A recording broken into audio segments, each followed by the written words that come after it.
Сайн байцгаана уу? Манай дараагийн дугаар ороход бэлэн болсон байна. Удаан хугацааны дараа мигмар гараг болгонд ортог болсон явдлууд бичлэгээ та бүхэндээ хүргэж байна. Энэ удаагийнхаа дугаараар бас л нэг маш харамсалтай яргийг ярьж өгөхөөр бэлдсэн байгаа. За ингээ шууд бичлэгээ эхэлцгээе. Катерина Уитн буюу эргэн тойрныхын хүмүүсийн дуудлагаар Кейти 1995 оны 9-р сарын 20-нд Оросын Сибирт төрсөн. Гэхдээ Кейти Орос төсөж торноогүй. Түүнийг баг байхад нь Шерл болон Дэвид Уитн гэх Америк гэр бүл үрчилж аваад Америкт авчиран өсгөж хүмүүжүүлсэн байдаг. Кейти Америкт ирснийхаа дараа гэр бүлийнхэнтэйгээ Texas мужид амьдарч агаад дараа нь гэр бүлээрээ Arkansas муж руу шилжин суурьсгаасан байлээ. За Кейтиг үргэж авсан эцэг эх болох Шерл Дэвид хоёрыг энгийн гэр бүл байсан уу гэвэл бас үгүй. Шерл бол совилогч мэрэгжилтэй мэрэгчлэрээ ажилладаг. Тэрээр амьдралынхаа туршид маш олон хүүхэд өргөж аваад тэгээ бүх хүүхдүүддээ илүү сайхан амьдрал олгохоор чин сэтгэлээсээ хичээдэг ийм хүн байсан. Хамгийн анх Шерл 1990 онд Таиландын Бангкок хотод ажиллаж байхдаа өөрийнх нь ажиллаж исэн эмнэлэгт төрөөсөн ээж нь хаяад цухтаад явцсан нэг хүүхдийг үрчилж авах гэж оролдсон боловч тухайн үед ганц бие эмэгтэй гэдэг шалтгаанаар түүний хүсэлт нь няцаагдчихсэн түүхтэй. Ингээд дараа нь тэрээр 1992 онд Америк руу буцаж ирээд Texas сурсан ба энэ үедээ Орос болон өөр хэд хэдэн улсуудаас 4 хүүхэд өргөж авсан байдаг. Харин 1995 онд Шерл 33 настай байхдаа Дэвид Уитн гэх эрэгтэйтэй танилцж дурлалцсан бөгөөд удалгүй гэр бүл болцгоосон. Гэхдээ хачирхалтай нь Дэвид Шерлийн нэгэн адилаар өргөж авсан хэд хэдэн хүүхэдтэй. Тэгээ бүр ганц хоёрч биш Шерлтэй гэрлэх үедээ 10 хүүхэд өргөж аваад өсгөж хүмүүжүүлжсэн байгаа. Ингээ Шерл Дэвид хоёр гэрэлснийхаа дараа дахин хүүхдүүд өргөж авсаар л байсан. Тэдний өргөж авсан хүүхдүүдийн ихэнх нь эрүүл мэндийн асуудалтай, хөгжлийн бэрхшээлтэй, эсвэл тусгай хэрэгцээд байнгын хяналт тасаргаа шаардлагатай ийм хүүхдүүд. Тэгээд Шерлийн өргөж авсан хүүхдүүд, Дэвидийн өргөж авсан хүүхдүүд, за бүр тэдний хамтдаа өргөж авсан хүүхдүүд нийлээд нийт 26 хүүхэд байдаг. Ер нь бол эргэн тойрныхын хүмүүс тэр хоёрыг маш сайн хүмүүс гэж ярьдсан байлээ. Тэд өргөж авах гэр бүл олдохгүй байгаа, тэр утгаа бүр төрсэн эцэгийнхэнд хүртэл хасарч тойголохыг хүсэхгүй байгаа хүүхдүүдийг гэр бүлдээ аваад халуун дулаан гэр бүл төсөж тойрноход нь тусалдаг. Тэгээ Шерл өөрөө совилогч мэрэгжилтэй болохоор энэ нь хүүхдүүдийнх нь эрүүл мэндийн асуудал, за тэгээд өдөр тутмын ясаргаанд нь ч гэсэн маш их тус болдог байсан. За хэрэг гарах үед тэдний өргөж авсан хүүхдүүд бүгдээрээ нас бие түрээд том болцоогоод ихэнх нь тусдаа гарцсан байсан үе. Гэхдээ хүүхдүүд нь бүгдээрээ биедээ амьдрах боломжтой байгаагүй. Кейти болон түүнээс гадна түүний ах эгч дүүнер болох Жими, Мартин, Матthew, Иня, Даглас гээд Кейтидээ нийлээд нийт 6 хүүхэд нь биедээ амьдрах боломжгүй байнгын асаргаа шаардлагатай ийм хүүхдүүд. Хүүхдүүд ч гэж ер нь бол 23-аас 29 насны хүмүүс. Тэдний хоёр нь Дауны хам шинжтэй, нэг нь нэлийн хүн төрлийн аутизмтай, өөр нэг нь болохоор Apert syndrome гээд нэлийн ховор төрлийн эмгэгтэй. Үлдсэн нэг нь болохоор оюун ухааны хөгжлийн бэрхшээлтэй хэмээн онцлогдсон ийм хүмүүс байдаг. Харин Кейтигийн хувьд Fraser syndrome гэдэг маш ховор төрлийн генетикийн гаралтай ийм эмгэгтэй төрсөн. За энэ Fraser syndrome гэдэг нь маш ховор тохиолддог. Ийм эмгэгтэй төрсэн хүмүүст өөр маш олон эрүүл мэндийн асуудлууд давхар тохиолдох нь илбэг. Хамгийн тод жишээ нь гэвэл нүдний зовхон нүдээ бүрхэх байдлаар наалдаж нүднийх нь урдуур торсон байдаг. Зарим тохиолдолд нүдний хараанч бүрэн хөвгчдгүү. Тиймээс ийм эмгэгтэй хүмүүсийн ихэнх нь хэсэгчилсэн эсвэл 100% харааны бэрхшээлтэй байдаг. Үүнээс гадна гар хөлний хуруунууд нь хоорондоо наалдсан байх, эсвэл зарим нь бөөрийн асуудалтай төрөх ийм тохиолдлууд ч бий. Зарим хүмүүсийн хувьд бэлэг эрхтний хөгжил, зүрхний бүтэц, амьсгалын замтны хүртэл нөлөөлдөг ийм маш хүн төлбөрийн эмгэг гэж үздэг. Харамсалтай нь ийм эмгэгтэй төрсэн хүүхдүүдийн тал орчим хувь нь төрснийхөө дараа удалгүй нас барсан байдаг. Харин Кейти бол хүүхэд байхасаа л энэ бүх сорилтуудыг даван гарч чадсан. Хэдийгээр тэрээр 100% харааны бэрхшээлтэй, зовхон доод тал руугаа унтсан байдалтай, үүнээс гадна илүү хуруунуудтай байсан ч маш эерэг нэгэн байсан. Кейти 2016 онд ахлах сургуулаа төгссөн ба түүнийг мэддэг хүмүүс Кейтиг маш гэгээлэг, үргэлжил энийгээд явж идэг хүүхэд байсан хэмээн дурсацгаадаг. Түүний хамгийн хийх дуртай зүйлсийн нэг нь усан сэлэх. Гадаа цаг агаар сайхан байх юм бол тэрээр бассейнд орж сэлэхээр яваад өгдөг. Тэгээ нэг усанд ороод авах юм бол түүнийг буцаагаад гаргаж ирнэ гэдг нь бас л амаргүй ажил байдаг байсан гэж гэр бүлийнх нь ярьдсан байлээ. Мөн тэрээр гэрээхэнтэйгээ ах эгч дүүнэртэйгээ хамт тоглох, хөгжим сонсох дуртай байснаас гадна түүнийг мэддэг хүмүүс Кейти харах чадваргүй байсан ч гэсэн үргэлжил өөрөөсөө гэрэл цацруулж явдаг ийм хүн байсан хэмээн ярьдаг. За ер нь бол олон жилийн турш энэ гэр бүлд их зүйл хэвийн сайхан үргэлжилсэн гэж хэлж болно. Хүүхдүүд нь нэг нэгээрээ том болоод, сургуульд ороод, ажилтай болоод, гэр бүл зохиогоод, зарим нь тусдаа гараагүй ч гэртээ байх үедээ гэрээ ажилдаа тусалдаг. Жишээл өөрөө болохоор хүүхдүүдэд нь хэрвээ эрүүл мэндийн асуудал гарах юм бол юу хийхээ сайн мэддэг байсан тул тэдний амьдрал тогтвортой, аз жаргалтай үргэлжилж исэн. Гэтэл харамсалтай нь 2022 оны 6 дугаар сард Шерил нас барсан. Үүнээс хойш энэ гэр бүлд бүх зүйл өөрчлөгдсөн гэж хэлж болно. Учир нь Шерилийг нас барсны дараа Дэвид ганцаараа үлдээд байнгын асаргаа шаардлагатай 6 том хүүхдийг асрах хэрэгтэй болсон байгаа. За 2024 оны 1-р сарын 3-ны өглөө 911-т нэгэн дуудлага ирсэн ба тухайн дуудлага өгсөн хүн нь бол Дэвид. Тэрээр хэлэхдээ манай охин ухаан алдчихад сэрэхгүй байна. Яаралтай тусламж хэрэгтэй байна. Түргэн дуудаад өгөөч хэмээн операторт хэлсэн байдаг. Ингээд түргэн тусламжийнхан түүний өгсөн хаягийн дагуу явж очиод гэрлүү нь явж орсон даруйда маш аимшигтай зүйлсийг олж хардаг. Дэвидийн гэрийнх нь хаалгаар яваал ороход гэр нь тэр чихтэй бүхэлдээ маш эмх замбраагүй үнэхээр бохир замаа ийм байдалтай байж исэн. Шалан дээр нь том хүний өвтгөн шиг нэр дүүрсэн чихнүүд эн тэнтгүү хөвтжээснээс гадна нохон баас хүртэл хаасаагүй байж идэг. Тэгээ гал тогооных нь ширээ, шал тавцсан гээд хаасаагүй хоол хүнс муудаад өмхирцэн, аяг тавгнууд нь бүр хөгцрөөд овоорцсон, хогийн савн хүртэл дүүрээд хальж асгараад ерөөсөө л аимшигтай бохир заваан дүр зураг тэднийг ухтаа авсан байгаа. Ингээ болоогүй Кейтигийн ах Даглас нэлийн хүн төлбөрийн автизмтай. Тэгвэл түргэний ажилчдыг явж орох үед Даглас том хүний живхнээс өөр зүйл өмсөөгүй гэр дотроо алхаад явж исэн ба живхэн бүр дүүрээд хажуугаар нь шингэн зүйлс хөлийг дагаад урсж исэн. Харин тэднийг Кейтигийн өрөөнд орох үед Кейти орон дээрээ толгой нь орны хажуу руу унжаад харин хөл нь хан руугаа харсан ийм байдалтай байж идэг. Тэгээ Кейти бас л Дагласын нэгэн адилаар доогууraa живхтэй, дээгүүрээ болохоор цэнхэр өнгийн цамцтай байсан байгаа. Үүнээс гадна Кейтигийн хэвтэж байгаа орны давуу болон орны хажуугийн ханан дээр нэгээд ер нь өрөөний хаасаагүй бор өнгийн зүйлс хатчихсан байсан нь бүгдээрээ өвтгөн шингэн байсан болж таардаг. Үүнээс бүр илүү аимшигтай зүйл нь гэвэл Кейтигийн өрөөнд жомнууд хаасаагүй гүйлтжсэн. Ер нь бол Дэвидийн гэрт нь жомнууд бол хаасаагүй байжсэн юм бэлээ л дээ.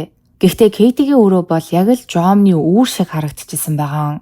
Тэг бүр нөгөө жомнууд нь Кейтигийн биеийн дээгүүр хүртэл хаасаагүй гүйлтсгэжснээс гадна Кейтигийн хүзүү, нүүр, за тэр тусмаа уруул, нүдний зовх гэх мэт зөөлөн хэсгүүд дээр жомнуудын хатсан уул мөрүүд маш ихээрээ байсан.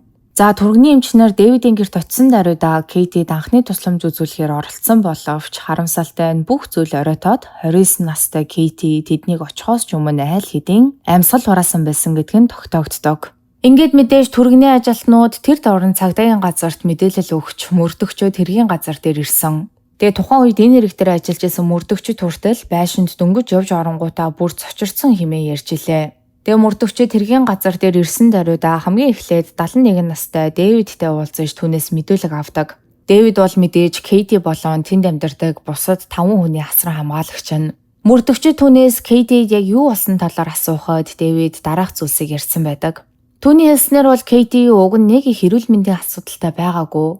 Гэхдээ 2023 оны 100 сарын үеэр тэр анх удаа Кейтиг нэг л өөр болцсон байгааг нь анзаарсан байгаа. Тухайн өдөр ах эгч дүүнер нь Кейтигийн өрөөнд нь ороод бэлгээ задлаа гэд өрөөнөөс нь гаргаж ирэх гээд оролцсон боловч Кейти орноосоо босоод алхах гэснээ шууд л доошоо шалан дээр суучаад босч чадахгүй байсан. Тэгэхээр нь хоёр ах нь түүнийг хоёр талаас нь түшээд зочны өрөөнд оруулж ирсэн байгаа.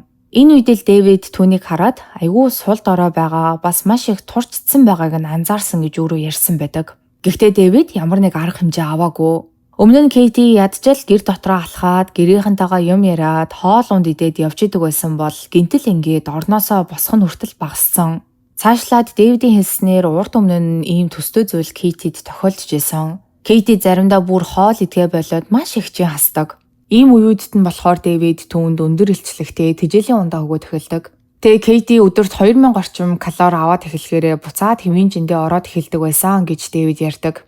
Гэтэл энэ удаа болохоор байдал арай өөр. Кейти нас барахынхаа өмнө өнөөх тэжээлийн ундаагаа ч хүртэл ерөөсөө ууж чадхаа болцсон. Тиймээс Дэвид өөрөө ундааг нь аманд нь хийж өгөх гэж оролддог байсан ч Кейти тухайн үед сайн залгич чадахгүй ийм байдалд байсан. Гэхдээ хачиргалтай нь энэ бүхний дараач Дэвид түүнийг шууд эмнэлэг рүү авч яваагүй. Энэ талаараа болохоор Дэвид өөрийгөө Кейтиг анхаарч халамжилж исэн, биеийнх нь байдал муудаад эхлэх юм бол эмнэлэг рүү авч явна гэж бодож исэн хэмээн тайлбарласан байдаг. Цаашлаад Дэвид 1-р сарын 2-ны орой буюу Кейтиг нас барахын өмнөх өдөр өрөөнд нь орж түүнийг зүгээр байгаа эсхийг мөн шалгасан байгаа. Тэрээр Кейтиг өргөж суулгаж агаад жоохон сүү уулгасан бөгөөд тухайн үед Кейти бол зөв зүгээр байсан гэж Дэвид яриад байгаа. Харин тэрээр дараагийн өглөөнөө өрөөнд нь орж ирээд харахад Кейти орны хажуу руу толгой нь унжаад хөл нь хан руу харсан байдалтай ухаангүй байсан тул түргэн тусламж дуудсан. За Дэвидийн ярьсан эдгээр зүйлсийг нь сонсоход эхний ээлжинд бол нэг их с ิจ гтэй санагдахаар зүйл байгаагүй. Гэхдээ мөрдөгчдөд энэ үед нэг асуулт гарч ирсэн нь Дэвид зул сарын баяраас хойш Кейтиг маш сул дорой болсон, хоол идгээ болсон, орноосоо ч босч чадахгүй байгаа гэдгийг нь мэднэ. Тэгээ бүр эмнэлэг рүү авч явах талаар хүртэл бодож исэн гэж Дэвид өөрөө хүлээн зөвшөөрч байгаа. Тэгвэл Дэвид яагаад энэ хэд хоногийн турш ямар ч эмнэлгийн тусламж ирж хайгаагүй юм бол гэсэн ийм асуулт. За мөрдөгчд Дэвидээс Кейтигийн талаар асуугаа зогсоогүй. Харин Шерил нас барсны дараа энэ гэр дотор байдал яаж өөрчлөгдсөн, хүүхдүүдийг хэн яаж харж ханддаг байсан талаар түүнээс илүү дэлгэрэнгүй асууж эхэлсэн байдаг. Дэвидийн хэлснээр бол тэр ганцаараа бүх зүйлийг амжуулах гэж оролддог. Дэлгүүр явах эсвэл гадуур ажил гарах болгонд Кейтигийн ах Матью дүүнраа харж гэртээ үлддэг байсан бол харин Дауны хам шинжтэй Жими бусаддаа хоол хийж өгдөг байсан байгаа. Бидний мэдж байгаачлан Кейти Даглас хоёр Boost гэж нэрлэгддэг өндөр илчлэгтэй тэжээлийн ундаа уудаг. Харин бусд нь бол ер нь энгийн хоолоо идчихдэг. Тэдний гэр бүл ер нь бол өдөр болгон хот дог, дахиа, пицца гэх мэт төргөн хоолууд хийж иддэг. Тэр байтугай гэрийнх нь ойрхон байх Walmart-ын ажилтнууд хүртэл Жимиг бүр таньдаг болсон. Учир нь Жими өөрөө хоолоо идэг байсан болохоор хүнсний зүйлээ авах гээд байнга Walmart руу явдаг. Ер нь Дэвидийн хэлснээр энэ гэрт хоол хүнс дутагдах асуудал огт байгаагүй. Жими Мартин хоёр байх ёстой жингээсээ 10-аас 20 кг илүү жинтэй байгаа. Харин Даглас тэжээлийн ундаа луудаг гэд байгаа ч калори их авдаг болохоор бас л илүү л жинтэй байгаа. Би тэднийг юугаарч дутаадаггүй хэмээн Дэвид ярьсан байдаг. Гэтэл мөрдөгчдийн хувьд Дэвидийн яриад байгаа зүйлс нь Кейтигийн биеийн байдалтай нэг л цогцохгүй байсан. Учир нь Кейтигийн цогцос олдох үед тэрээр бүр тураалдаа ороод хоол тэжээлийн дутагдалд орсон гэдг нь бол тодорхой харагдчихсан байгаа. За цаашлаад мөрдөгчүүд Дэвидээс гэрийн ариун цэврийн талаарч гэсэн асуусан байдаг. Дэвидийн хэлж байгаагаар гэр бүлийн гишүүд бүгдээрээ гэрийн ажилдаа оролцох ёстой байсан ч заримдаа хүүхдүүд нь түүний үгэнд ордоггүй. Тэгээ Дэвид сүүлийн үед гэр нь баг зэрэг эмх замбраагүй байгаа гэд өөрөө хүлээн зөвшөөрсөн. Гэхдээ яг үнэндээ энэ нь зүгээр ч нэг баг зэрэг гэр нь эмх замбраагүй байсан явдал биш. Бүр хүн амьдрахын аргагүй гэр оронд амьдарцгааж исэн шүү дээ. Дэвид үүнийг тайлбарлахтаа болохоор зул сарын баярын өмнөхөн гэрийнх нь бохир усны систем нэвтрээд бохирын ус нь гэр дотор нь задарч урссан. Тэгээ Дэвид байрны эзэн рүүгээ залхах гэж байсан ч яг баяр ёслол таарсан тул хүнд төвөг болоод явах уу гэд жаахан хүлээхээр шийдсэн гэж яриад байгаа. За үүний дараа мөрдөгчд түүнээс гэрийнх нь хаа сайгүй хөглөрж байгаа өтгөн шингэнээр дүүрсэн живхнүүдийн талаарч бас асуудаг. Тэгсэн Дэвидийн ярьж байгаагаар Кейти Даглас хоёр том үний жив хүмүүсдэг. Тэгээ Кейти бол өөрийнхөө живхийг сольж чаддаггүй. Тиймээс заримдаа Дэвид өөрөө живхийг нь сольж өгдөг байсан. Уг нь Йеня гээд Кейтигийн эгчээ нь Кейтигийн живхийг бас сольж өгдөг байсан бэлээ. Гэхдээ заримдаа Дэвид Йеняд Кейтигийн живхийг нь солиорой гэж хэлэхээр сольцоон гэж хэлдэг мөртлөө дараа нь харахад үнэндээ огт солиогүй Кейти хэдэн цагийн турш бохир живхтэй сууж идэг. Харин Кейти өөрөө энэ талаараа юу ч хэлдэггүй тул Дэвид бүр дараа нь түүнийг бохир живхтэй удаан хугацааны турш явсныг нь мэддэг байсан гэж тайлбарлсан. За Дагласын хувьд бол харин өөр. Тэрээр живхээ өөрөө сольж чаддаг байсан ч гэсэн заримдаа живхээ уурж хайчаад гэр дотроо нүцгэн явж идэг. Тиймээс Дэвид түүнийг араас нь дагаад бохир живхийг нь цуглуулад явж идэг байсан ч сүүлийн үед араас нь тэгж живхийг нь цуглуулж явахаа болсон хэмээн өөрөө хүлээн зөвшөөрсөн. Тэгээ Дэвид ингэж араас нь хөөцөлдөж бохир живхийг нь гаргаж хаяхгүй болохоор гэр нь ер нь ийм байдалтай байсан гэсэн үг. За үүнээс гадна Кейтигийн цогцос олдох үедээ толгоон дээр нь шарх үүсээд тэр шархан дээр нь жомнод овоорцсон ийм байдалтай байж исэн. Мөрдөгчд Кейтигийн толгоон дээр нь байсан энэхүү шархны талаар Дэвидээс мөн асуусан байдаг. Тэгээ Дэвидийн хэлснээр Кейти тэрэгцэртэйгээ гэр дотроо явж явах үедээ маш их ярьж, ориулж хашгирдаг байсан бөгөөд зарим өгнүүдээ ахин дахин давтдаг ийм зуршилтай байж л дээ. Харин Даглас болохоор өөрөө хэл ярианы бэрхшээлтэй бараг ярьж чаддгүй болохоор ийм чанга хашгирч ярих дунд амархан цухалддаг.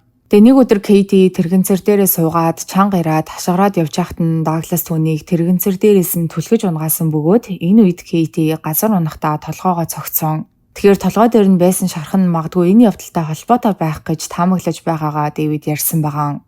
За Дэвидээс мэдүүлэг авсныхаа дараа мөрдөгчд насан туршид гэрээсээ нүгээд тусдаа амьдарч байгаа Шерил Дэвид хоёрын өөр нэг хүү болох Саймуэлтэй холбоо барьдаг. Саймуэлийн хэлснээр бол тэрээр гэртээ байнга очиод байдаггүй, ихэнхдээ талархлын баяраар эсвэл зул сарын баярын үеэр л гэртээ очдог.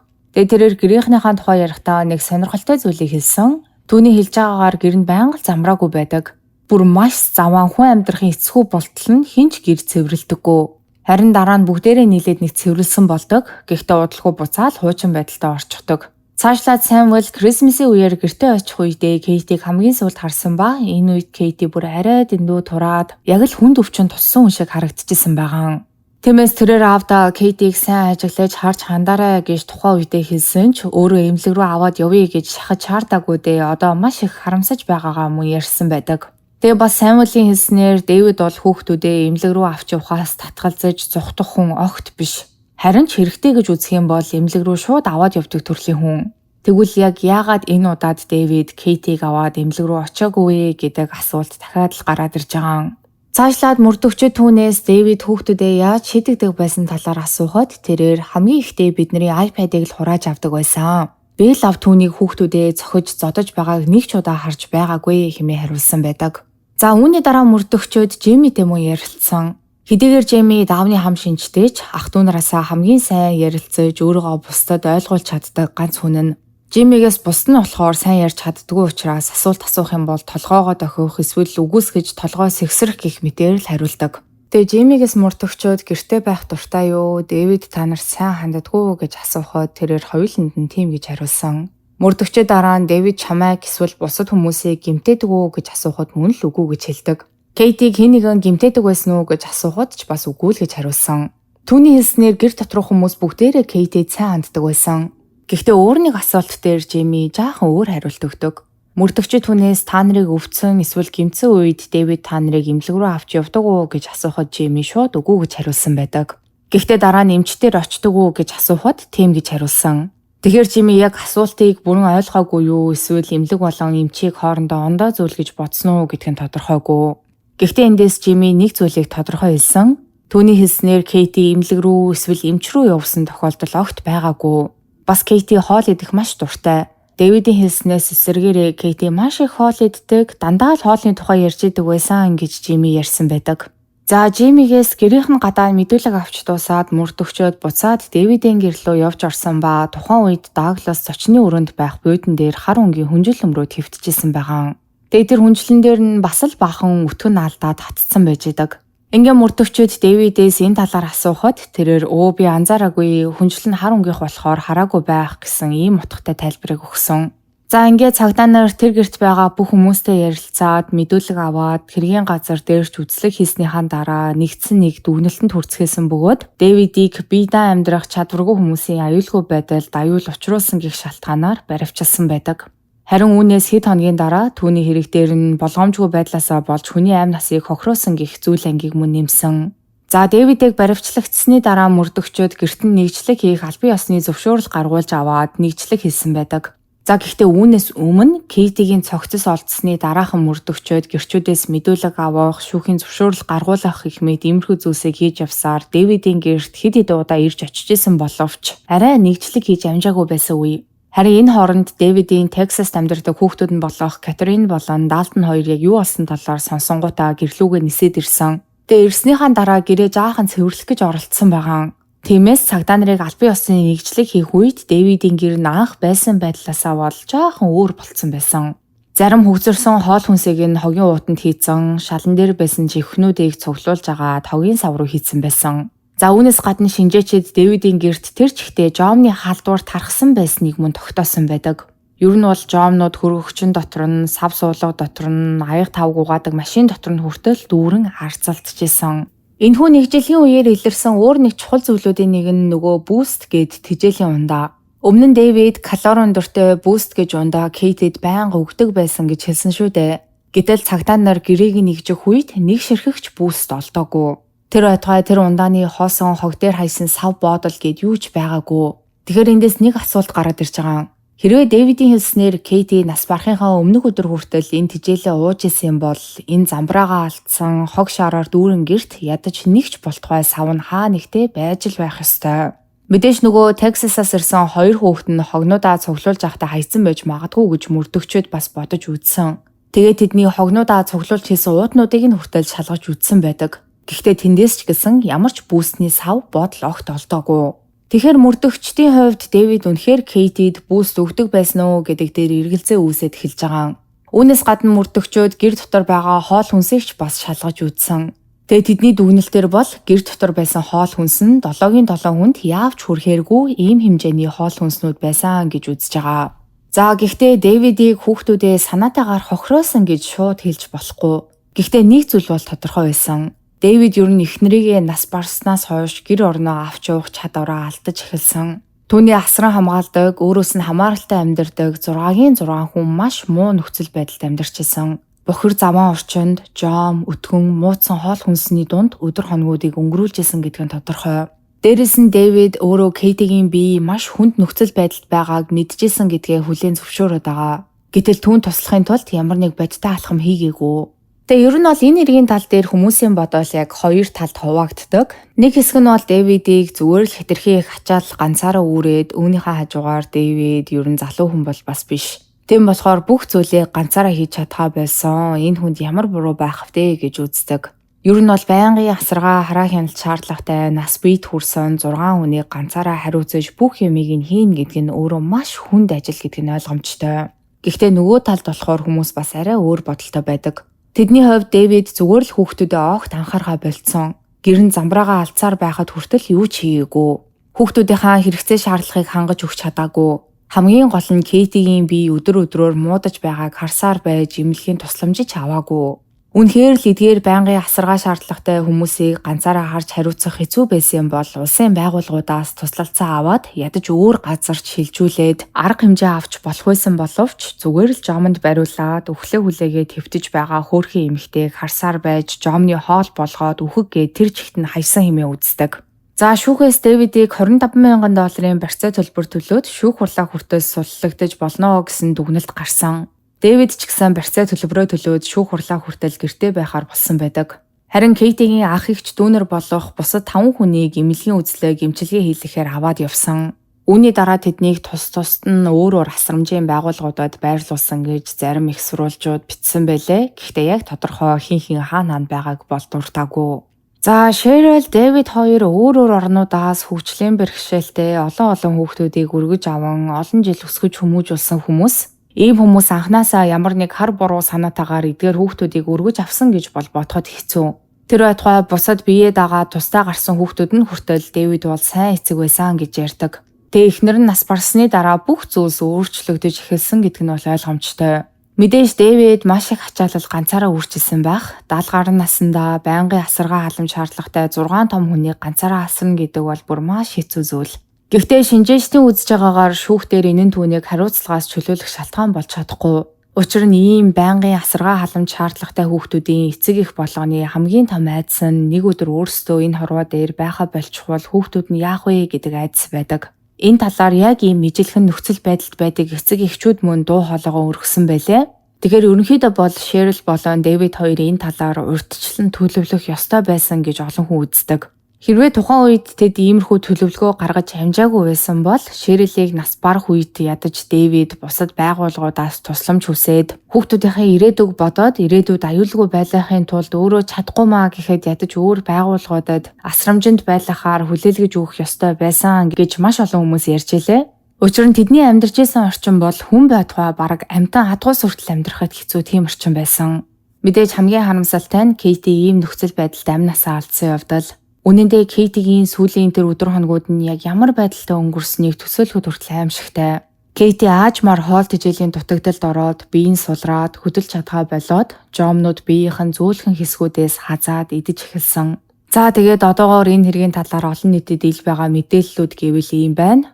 Одоогийн байдлаар Дэвидийн шүүх хурлыг хизээ болох нь тодорхой зарлагдаагүй байгаа.